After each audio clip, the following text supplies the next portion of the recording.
মনে হচ্ছে কেউ নেমেছিল। এই অনেক জল তো, দেখে তো মনে হচ্ছিল অল্প জল।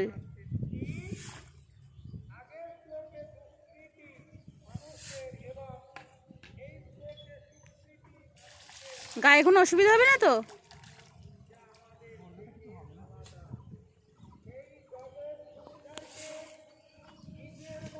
জোডো